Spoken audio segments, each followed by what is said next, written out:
7월 15일 오전 8시쯤 청주 오송 지하차도 참사는 이미 그 부근에 댐 수위가 넘었고 도로 양갈래 폭우로 늘어난 유량을 견디지 못해서 인근 강에서 범람하여 지하차도로 삽시간에 들어가 차량 17대가 물에 잠기고 14명이 숨지고 10명의 사상자가 발생했습니다. 충분히 살아남을 수 있었는데 왜 이렇게 사상자가 발생하게 되었을까요?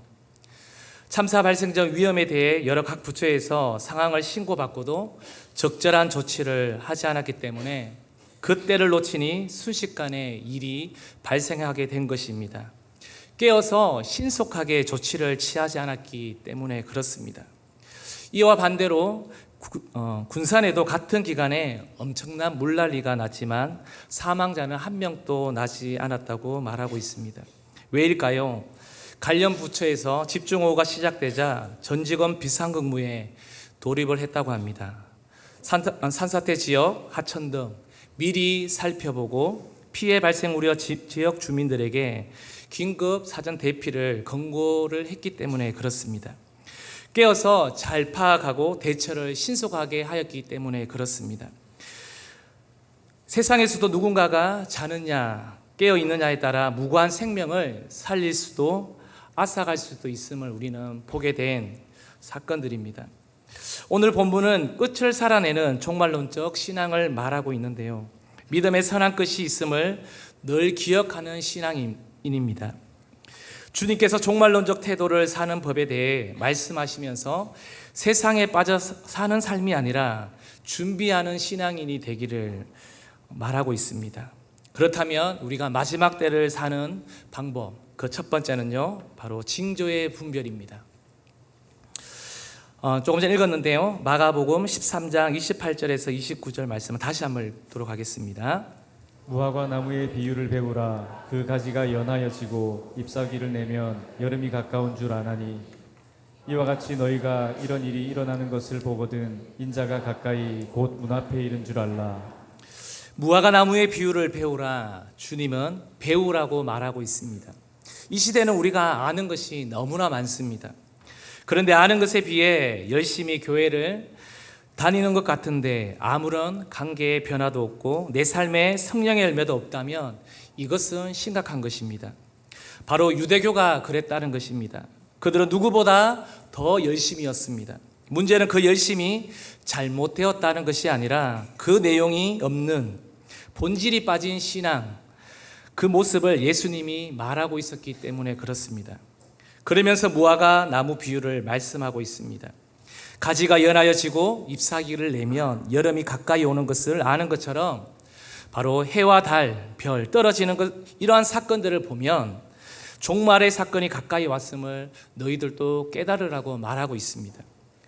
이런 일이 일어나는 것을 보거든 지금 세계에서 일어나는 토픽 뉴스를 통해 보거나 들으면 이제는 상상으로 듣던 일들이 현재 눈앞에 일어나는 현상들을 보면 믿음의 경각심을 가지고 깨어 있을 수밖에 없는 것을 우리는 볼 수 있습니다. 우리가 특별히 깨어 있어야 할 부분 가운데 징조를 보면서도 이 시대를 깨어 있어야 한다는 것입니다.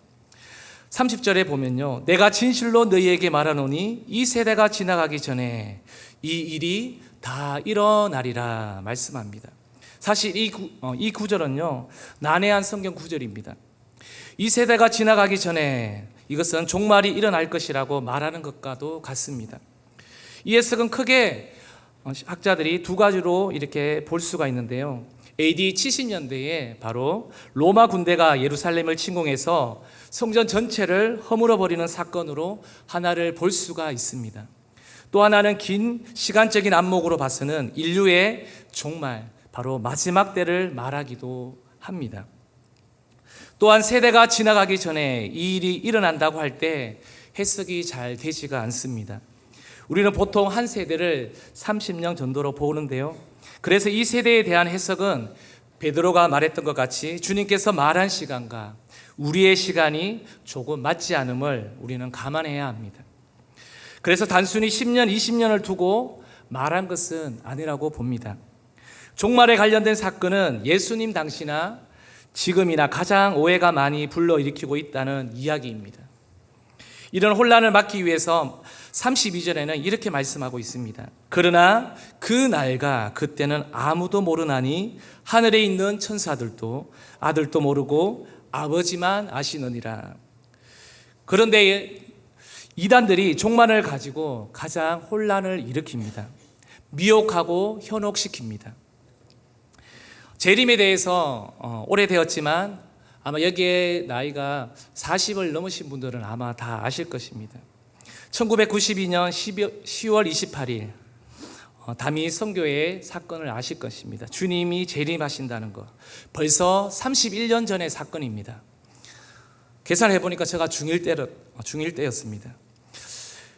바로 이런 유언비어를 퍼뜨리며 당시 한국 사회에 큰 무리를 일으켰습니다. 저도 그때를 기억합니다. 밤새 12시까지 12시에 온다고 해서 밤새 저희도 앉아서 같이 부모님과 함께 주님 오시나 진짜 조마조마하면서 저희들도 기도했습니다. 설마 너무 떠드니까 진짜 설마 그런데 역시 12시가 넘어도 오지 않으셨습니다. 이때 이곳에 현혹된 사람들이 집 팔고 철화하면서 기도하고 또 전도하는 것은 잘못된 것입니다.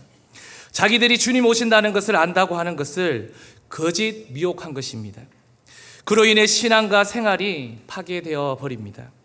이렇게 자꾸 예수님이 오신다 이야기했는데 안 오셔버리니까 사람들이 재림 자체를 무시해버리는 사태가 바로 일어나는 것입니다. 분명히 말씀처럼 예수님은 오십니다. 아멘입니까? 앞으로 누군가 예수님이 언제 오신다고 연도와 월, 날짜를 말하는 단체나 교회가 있다면 절대로 따라가지 마십시오. 절대로 가지 마십시오. 이렇게 말씀하는데도 따라가면 의심해 봐야겠죠. 우리는 성실하게 일상생활을 하면서 예수님의 재림을 우리는 고대해야 합니다. 그러기에 우리는 신앙생활을 제대로 해야 합니다. 내일 당장 주님이 오셔도 우리는 부끄럽지 않는 삶을 살아야 합니다. 요한일서 2장 28절에 이렇게 말씀합니다. 다 같이 한번 읽어볼까요?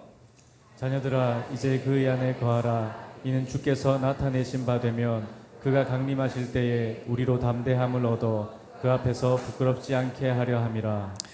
그가 강림하실 때에 우리가 부끄럽지 않게 서야 할 줄로 믿습니다.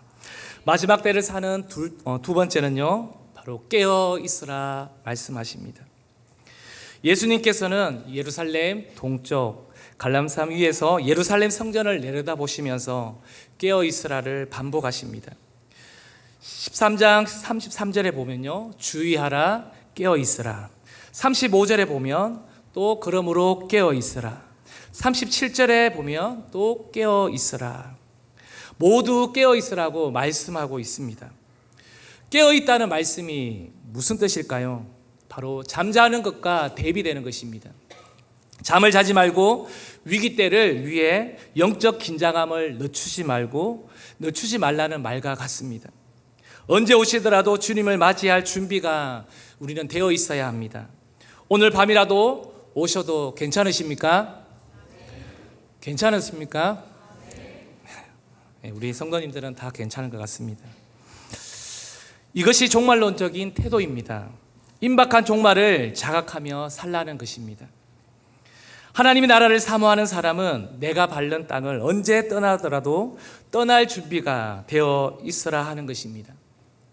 떠날 준비를 갖고 사는 젊은이나 나이를 먹은 사람이든 매일 이 생각을 갖고 산다며 이 땅에서 열심히 살아가지 않을 사람이 어디 있겠습니까?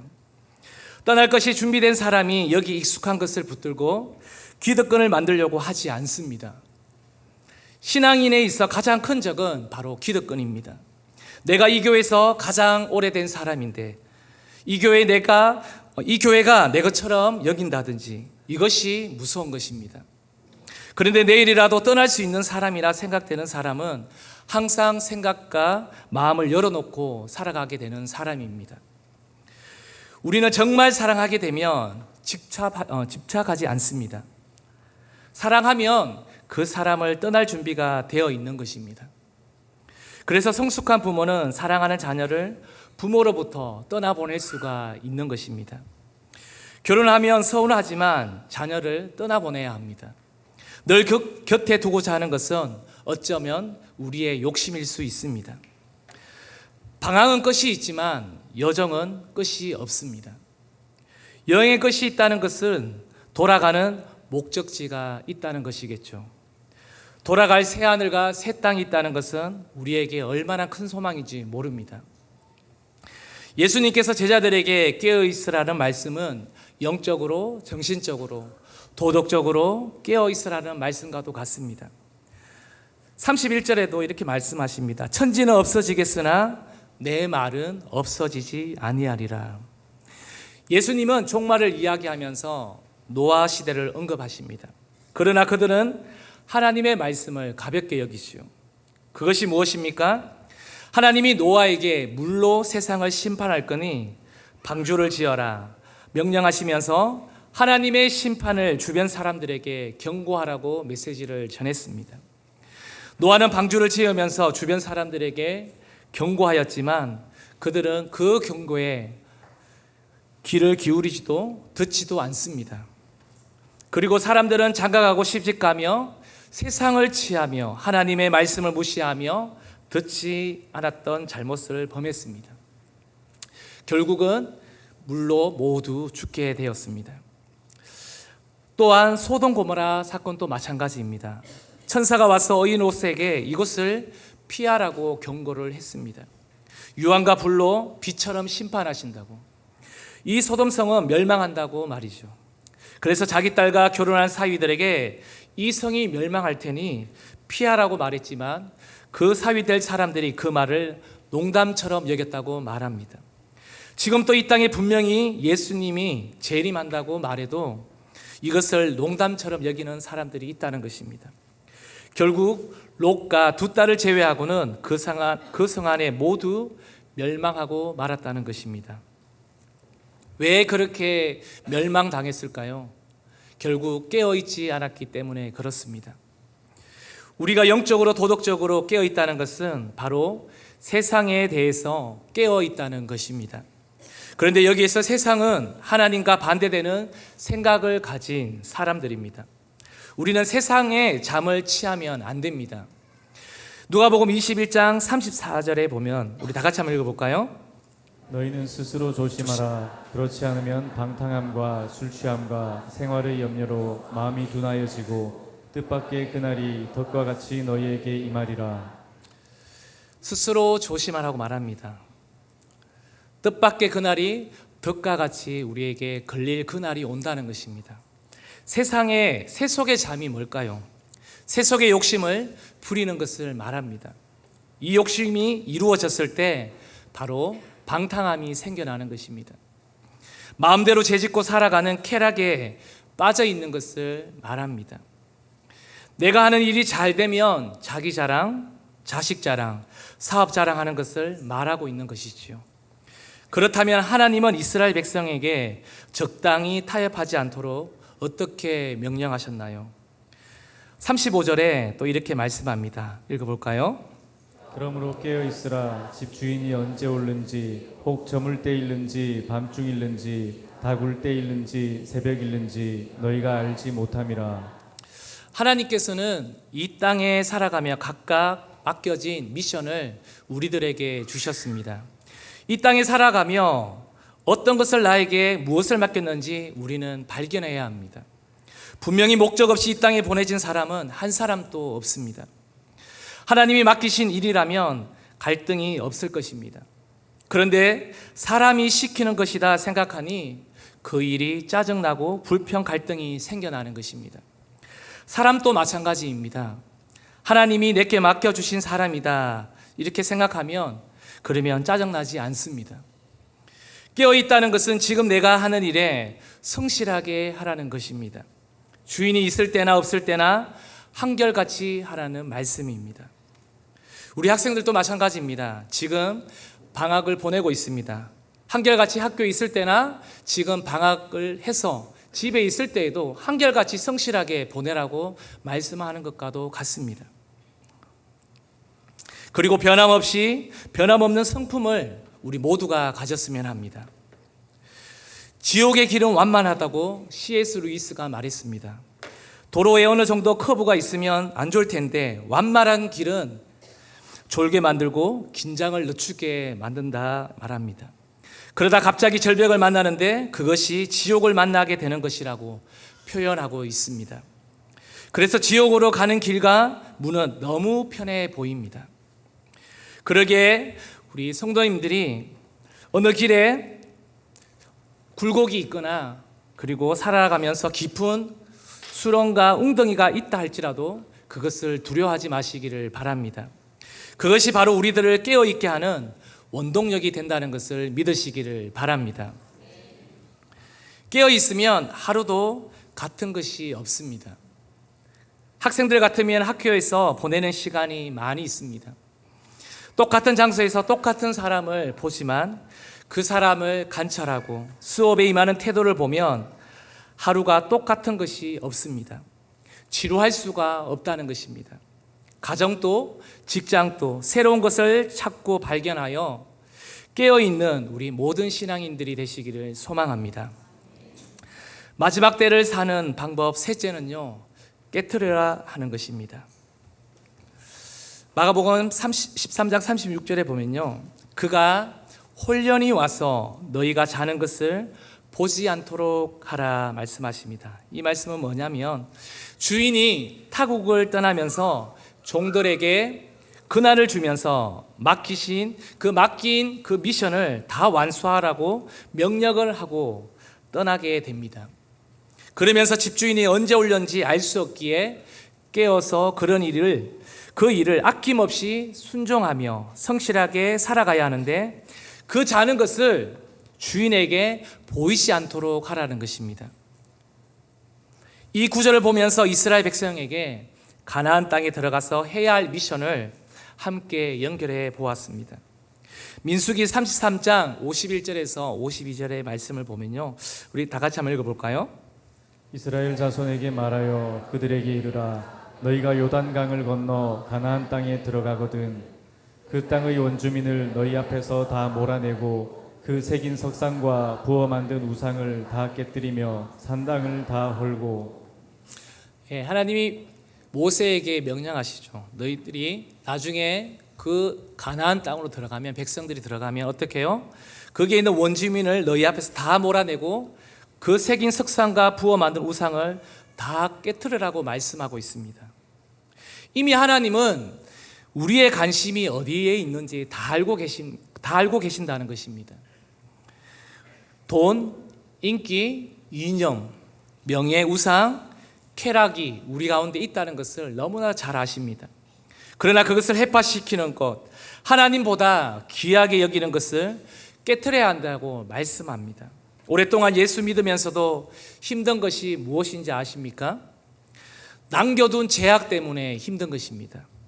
우리가 물질이 부족해서 이 시대를 살아가는 것이 힘든 것이 전혀 아닙니다. 모든 것이 자기의 우상을 만들어 익숙해져서 그것을 깨트리지 않는 데서 바로 그러한 어려움이 온다는 것입니다. 그래도 우리 교회는 어른분들이 재짓기는 힘든 구조입니다. 왜냐고요? 직장 마치고는 저녁 기도를 해야 하기 때문에 특별한 약속이 없으면 잡지 않고 때론 정해진 시간에 나와서 앉아서 기도하는 것을 보기 때문에 그렇습니다. 그럼에도 아직 부부 사이에도 자녀가 부모에게, 학생이 교사에게 남겨둔 제약들 때문에 힘듦이 있으십니까? 은근히 탐닉하고 나만의 끊지 못하는 저주가 있다면 내 대해서 끊어지시기를 소망합니다. 결국 이것은 영적인 문제입니다. 이것을 깨트리고 결단하지 않으면 어떻게 될까요? 성경은 분명하게 말씀하고 있습니다. 앞에서 민수기 읽었던 그 뒤에 후속 말씀입니다. 민수기 33장 55절 말씀입니다. 읽어보겠습니다. 너희가 만일 그 땅의 원주민을 너희 앞에서 몰아내지 아니하면 너희가 남겨둔 자들이 너희의 눈의 가시와 너희의 옆구리에 찌르는 것이 되어 너희가 거주하는 땅에서 너희를 괴롭게 할 것이요. 네, 너희의 눈에 가시와 너희의 옆구리에 찌르는 것이 된다고 했습니다. 너희들이 들어가서 그 땅에 들어가서 너희들이 회파하지 않고 깨트리지 않으면, 너희들이 아깝다고 남겨두면 어떻게 해요? 너희 눈에 가시가 되었다. 그 그 족속을 통해서 너희들이 가시가 될 거라고 말씀합니다. 옆구리에 찌르는 족속이 될 것이라고 말합니다. 하나님이 엄중한 심판의 명령이 아닐 수가 없습니다. 오늘 이 밤에 예수님만 보이시기를 바랍니다. 마지막 때를 살아가고 있는 성도님들에게 하나님을 적당히 믿고 종교적 열심에서 벗어나셔서 진짜 싸구려 예수님이 아니라 생명과 영원한 복을 주시는 바로 주님만 바라보시기를 소망합니다. 순종하지 못하여 내 식으로 예수 믿어 인생의 가시와 찌르는 것이 없도록, 앞을 가로막는 장애물이 떠나가도록 우리는 매일같이 기도하고 하나님께 매달려야 될 줄로 믿습니다. 그렇다면 마지막 때를 살아낼 때 세상 잠에서 깨어 있다는 것, 그 상태는 무엇을 말하고 있을까요? 마지막 네 번째입니다. 주님과 약속입니다. 주님과의 접속입니다. 주님과 연결이라고도 볼 수가 있습니다. 인간에게 욕심이라는 영역이 우리 가운데는 자리 잡고 있습니다. 똑같이 세상 속에 살아가지만 그 욕심은 두 갈래로 갈라집니다. 내 성취를 위한 욕심과 하나님의 나라를 위한 거룩한 욕심이 있다는 것입니다. 그리고 거룩한 욕심이 이루어졌을 때 방탕과 술 취함에 우리는 취하지 않습니다. 하나님의 뜻에 따라 잘 절제하게 됩니다. 그리고 이 사람은 염려하지 않고 무슨 일이 있어도 하나님을 신뢰하는 사람이 됩니다. 바로 이 사람이 깨어있는 사람입니다. 그러나 누구와 접속, 연결되느냐에 따라서 인생을 살아가는 것이 다르다는 것을 우리는 인생을 살면서 많이 보았을 것입니다. 누가복음 21장 36절에 보면요, 이러므로 너희는 장차 올 이 모든 일을 능히 피하고 인자 앞에 서도록 항상 기도하며 깨어있으라 하시니라. 바로 여기에서 기도한다고 하는 것이 바로 교제한다는 것입니다. 하나님과 늘 접속되어 연결되어 있어야 하는 것입니다.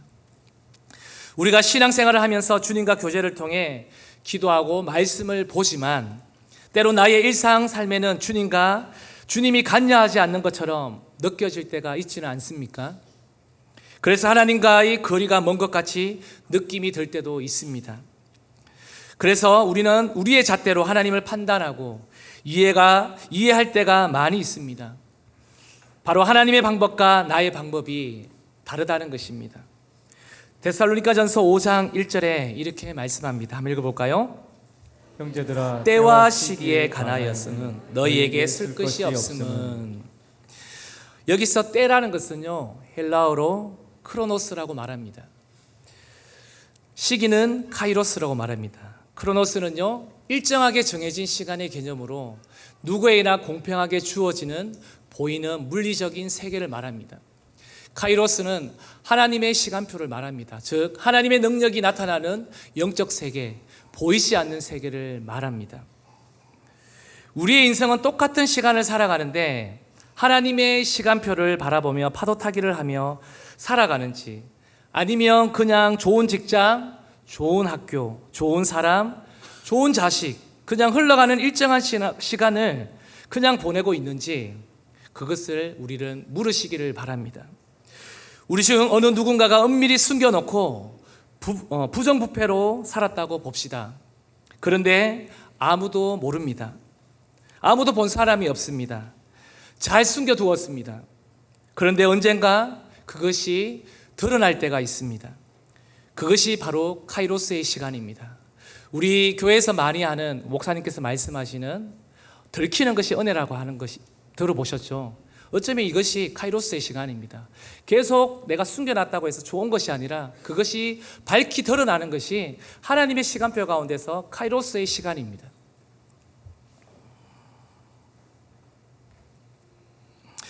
그것이 카이로스의 시간입니다. 숨겨놓고 있을 때는 그것이 크로노스의 시간입니다.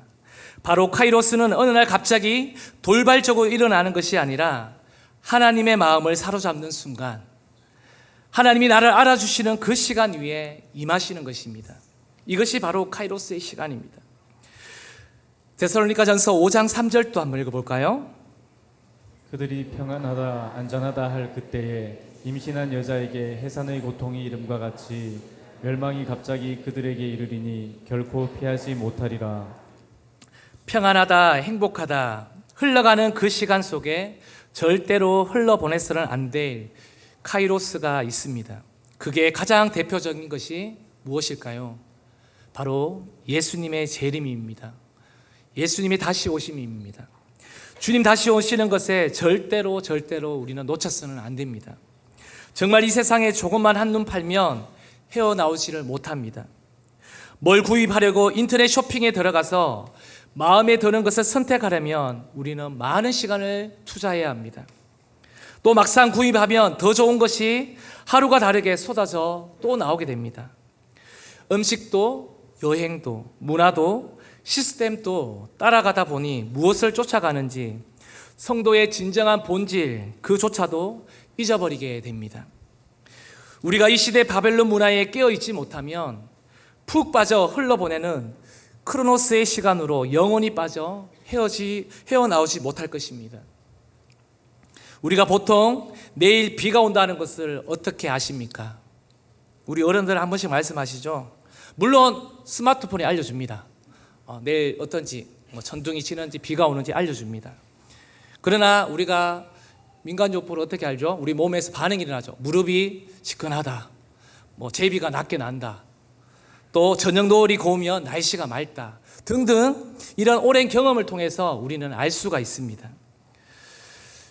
누가복음 12장 56절에 이렇게 말씀하고 있습니다. 한번 읽어볼까요? 외식하는 자여, 너희가 천지의 기상은 분간할 줄 알면서 어찌 이 시대는 분간하지 못하느냐. 즉 하나님의 카이로스 그 시기를 너희들이 분별하지 못하느냐 하는 것입니다. 즉 너희가 왜 주님 오실 날을 왜 모르느냐, 이제는 너희가 기대조차 없는구나, 이렇게 말씀하고 있다는 것입니다. 지금 세상의 미혹이 심합니다. 우리는 때와 시기는 알 수가 없죠. 하늘의 천사도 아들도 모른다고 성경은 말씀하고 있습니다. 교회가 진리를 말하지 않으면 이단이 득세합니다. 교회가 잠자고 있으면 이단이 그 틈을 비좁고 들어오는 것입니다. 교회 규모가 크다고 이단이 없을까요? 아닙니다. 교회의 말씀과 기도로 깨어있지 않고 잠들어 있으면 바로 우리도 이단의 밥이 될 수밖에 없습니다. 주님이 어떻게 오실까요? 마태복음 24장 44절 우리 함께 읽어보겠습니다. 이러므로 너희도 준비하고 있으라. 생각하지 않은 때에 인자가 오리라. 다시 한번 더 힘있게 읽어볼까요? 이러므로 너희도 준비하고 있으라. 생각하지 않을 때에 인자가 오리라. 생각하지 않을 때 오신답니다. 생각하지 않을 때. 다 경험들 있으시죠? 부모님이 내가 어디 갔다 올게, 여행 갔다 올게, 그러면서 자녀들은 이제 자유가 왔다 했을 때 갑자기 부모님이 돌발적으로 들어오십니다. 그때 그 심정 아시죠? 네. 생각지 않을 때 오십니다. 생각지 않을 때. 가장 깊은 어둠 속에 찬란한 천년이 이루어지면 오시는 것이 아니라 세상이 완전히 타락하고 성도는 잠이 들어 있을 그때에 주님이 오신다 말씀하십니다. 주님과 연결된 자는 이 시대를 깨달아 분별하지만 그렇지 못한 어둠에 있을 땐 아무것도 깨닫지를 못합니다. 다니엘서 12장 9절에서 10절에는 이렇게 말씀하고 있습니다. 한번 읽어볼까요? 그가 이르되 다니엘아 갈지어다. 이 말은 마지막 때까지 간수하고 봉함할 것임이니라. 많은 사람이 연단을 받아 스스로 정결하게 하며 희게 할 것이나 악한 사람은 악을 행하리니 악한 자는 아무것도 깨닫지 못하되 오직 지혜 있는 자는 깨달으리라. 악한 사람은 악을 행하리니 악한 자는 아무것도 깨닫지 못한다 합니다. 오직 지혜 있는 자만이 하나님이 이 땅에 다시 오심에 대해서 깨달아 분별할 수 있다는 것입니다. 어둠의 때는 세상이 극심하게 타락합니다. 앞으로 더 생각지도 못한 일들이 사방에서 일어나게 될 것입니다. 세상의 타락을 5가지로 정의합니다. 계시록 9장 20절에서 21절 말씀입니다. 이것도 한번 읽어보겠습니다. 이 재앙에 죽지 않고 남은 사람들은 손으로 행한 일을 회개하지 아니하고 오히려 여러 귀신과 또는 보거나 듣거나 다니거나 하지 못하는 금, 은, 동과 목석의 우상에게 절하고. 또 그 살인과 복술과 음행과 도둑질을 회개하지 아니하더라. 예, 첫째는 우상숭배, 둘째는 살인, 셋째는 복술, 넷째는 음행, 다섯째는 도둑질을 말하고 있습니다.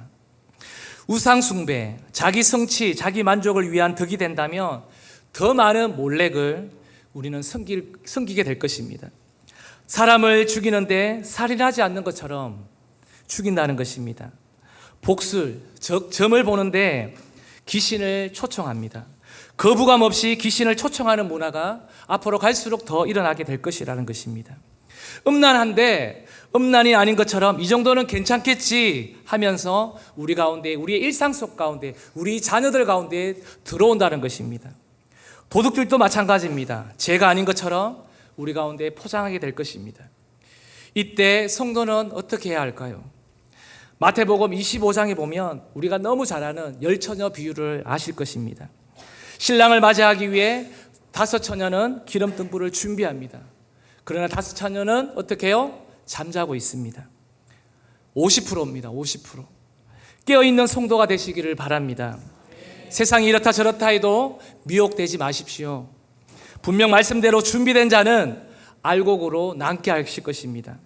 말씀의 빛, 성령의 조명하심을 따라 인격적으로 대하지 않는 사람은 어둠에 거하게 될 것입니다. 교회를 다니고 안 다니는 것이 문제가 아니라 우리가 자느냐 깨어 있느냐 그 사이에 우리가 서 있다는 것입니다. 주님과 접속되어 있지 않고 죄를 사랑하고 세상을 사랑하면 우리 가운데도 영적인 무기력이 찾아오게 됩니다. 영적 무기력이 무엇인가요?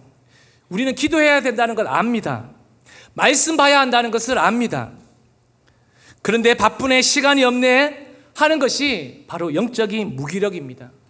3년 작전 기도를 하고 있는데 저녁에 기도해야 된다는 거 압니다. 그런데 갈 힘이 없습니다. 이것이 영적인 무기력입니다. 왜 이런 일이 생겨날까요? 요한일서 2장 15절 말씀을 우리 읽어봅시다. 이 세상이나 세상에 있는 것들을 사랑하지 말라. 누구든지 세상을 사랑하면 아버지의 사랑이 그 안에 있지 아니하니. 바로 죄와 세상을 사랑하기 때문이라고 성경은 말씀하고 있습니다. 우리는 이 땅의 육신의 정욕을 따라갑니다. 쉬고 싶다, 먹고 싶다, 자고 싶다. 틀린 건 아니죠. 그렇지만 그걸 따라가면 하나님의 거할 공간이 우리 가운데 없다는 것입니다.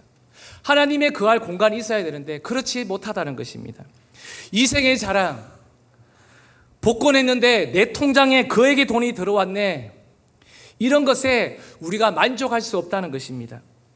주님만이 우리의 만족이 되어야 될 줄로 믿습니다. 주님이 만족이 되면 죄가 끊어집니다. 내 의지로 담배, 술 끊지 못합니다. 괜찮습니다. 힘내십시오. 주님으로 내 몸의 성전이 되어주시면요, 그것이 하루아침에 끊게 될 줄로 믿습니다. 사단은 마지막 날에 여러분들을 빼앗아 갈 것입니다. 첫째는 거룩을 빼앗습니다. 거룩을 빼앗기기 위해 사단은 계속해서 유혹할 것입니다. 둘째는 믿음을 빼앗기 위해 핍박할 것입니다. 심령을 앗아갈 것입니다. 이 싸움은 우리가 잘해야 합니다. 그래서 데살로니가전서 5장 9절에 이렇게 말을 합니다. 하나님이 우리를 세우심은 노하심에 이르게 하심이 아니요 오직 우리 주 예수 그리스도로 말미암아 구원을 받게 하심이라. 우리를 이 땅에 세우심은 우리를 노하시게 하기 위함이 아니라고 말씀하십니다. 바로 주님이 우리를 구원하시기 위해 이 땅에 오셨다는 것을 말씀하고 있습니다. 우리가 망하라고 이 땅에 던져진 존재가 아니라 나의 구원은 바로 구원의 하나님이시다. 주님이면 충분하다. 이 고백을 드리면 된다는 것입니다. 우리 이렇게 한번 고백해 볼까요? 주님이면 충분합니다. 나의 구원은 오직 예수 그리스도이십니다.